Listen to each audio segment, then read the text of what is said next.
And I think the Russ versus Russ is a very interesting one, if I could bring that up Yeah. right now. And I do think that it was more of a, it's not necessarily like how long they were off. I think it's the fact that some of the other teams had the game before to get in rhythm. Because if you look at the time Ohio State, for example, had between the Michigan game and when they played in the first round game, it was 21 days, right? You look at Oregon from the Big Ten championship to playing on New Year's, I think that was 25 days. So like 4 extra days in terms of the layoff between the first game that they had to play.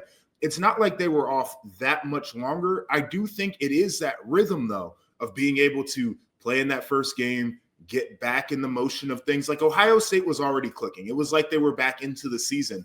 And I think the tough part about getting the bye is you don't have that ability to kind of warm up, and you're playing a team that already did. That was the biggest issue. And so it is a question that we asked. I think this is actually more of a path versus bye type situation where maybe it was a benefit to be able to, get your legs going a week earlier to figure out what you were going to be in the postseason, to get those hits out the way, to get the game plan going, rather than everybody gets to play and you're just sitting back watching. And now they're a little bit more comfortable and a little bit more in rhythm than you are. I completely agree. I noticed it, and you could feel it. So at both media days at the Rose Bowl, Ohio State was incredibly loose. And I texted you about this. I said, like, Yes. Ryan Day in particular was super, super loose. So was Will Howard. So was everyone, because they did feel in rhythm. This was like, a week after they had just played the best game of the season. Like, you felt that. And they were only worried about kind of guarding against complacency with that, with like, Right. oh, we played really well. Like, we don't need to work that hard this week. But they obviously did a great job of figuring out and striking that balance to keep that momentum going. But Ryan Day talked to me and others, and he's talked about this a lot in the last couple of weeks, of like, we have seen teams that get into a postseason in the NFL, you throw baseball in there, they get into wild card games. And then they win them, and it just springboards you the rest of the way. And Ohio State believed that they could do that with this game. And they did, right? The Tennessee game, they were exactly where they left off is exactly where they started against Oregon. And then Oregon was like just settling into the game. And by the time they settled into the game, it was 34-0. So I think that game would have gone differently had Oregon played a week prior. They played like I SMU agree. or a week prior. They just Yeah. wouldn't have the start of the game, I think, would have gone a little bit different. Like, yeah, go ahead. No, that's what I totally agree with. Like I do think that Oregon was the biggest thing that worked against them was they didn't have that confidence builder of that first game. They weren't able to get back in rhythm. And as we get into the recap of that game, the thing that I thought about Oregon is they fought back really well. It was just like Yeah. insurmountable by the It was time too late. they started. It was way too late, right? But like that was a team that should have been able to challenge more. And I think the way Ohio State was playing, they were probably going to end up winning that game. But certainly it could have been closer if Oregon had that rhythm that they found toward the end of the first half and into the beginning of the second half. If they would have had that maybe middle of the first quarter, we might be looking at a bit of a different game there.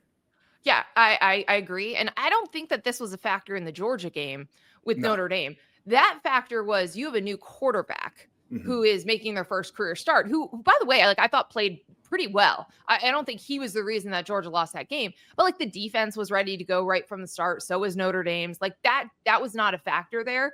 And so I think it was an Oregon specific issue there where you had a long layoff. The other team was coming off their best game of the season a week prior.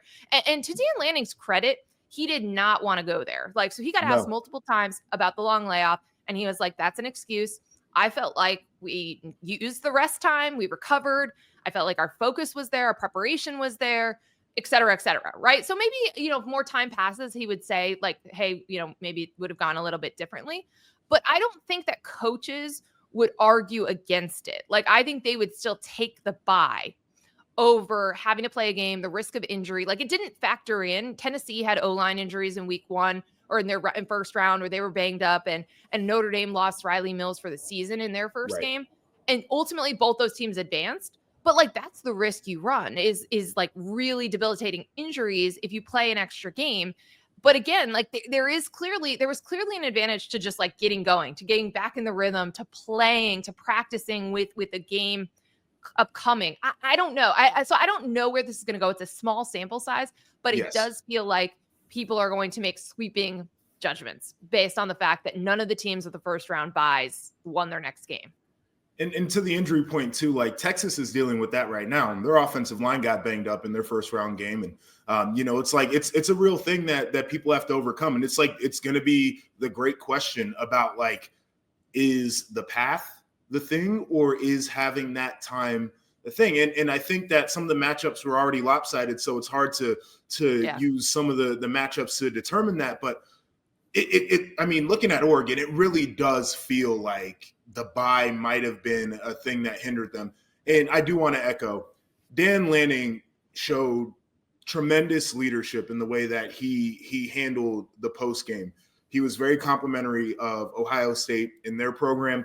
And he also said, right? Like all the things that a coach needs to say when you lose. It wasn't about like the players didn't do this and my coaching He said staff it was was bad. my preparation. I didn't Bingo. have them prepared. Yeah. I absolutely love that. I absolutely love that because I think there are other guys who might have taken the time to point fingers, and he's not going to do that.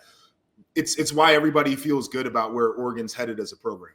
Yeah, I want to echo that, having sat in there. And one other point that I want to make, just for clarity's sake, because I saw the quote circulating, kind of, and people were like, "Oh, he's bringing up Michigan for Ohio State." The question that Dan Lanning was asked, it was kind of a weird question, but he answered it. The question was like, "How do you like? Obviously, you're preparing for Ohio State, so you watched how they played against Michigan. How do you like see that team and the team that you just played?" And so that's when Dan Lanning said, like, sometimes it's just not your day. This wasn't our day, and it wasn't Ohio State's day against Michigan. Like, he wasn't trying to like take a dig at Ohio State, the way that Context I think some people acted like it was unprompted. But yeah, so he did not go there. We'll go there. We'll say the things about the long layoff moving forward. But again, I think it'd be interesting if the coaches give feedback to the CFP and say like this was a problem or this was too long. I mean, there's other ways you could do this. Like part of the reason there was a minimum of 2 weeks between the conference championship games and the first round is for health and safety reasons. Like they said, we're going to make sure that you get at least 2 weeks. It doesn't have to be 2 weeks. It could be 1 week. It could be, then you don't run into the NFL issue, right? Where you're playing games that go up against the NFL. So there's other ways to fix this if they determine that that is going to be something that they want to fix.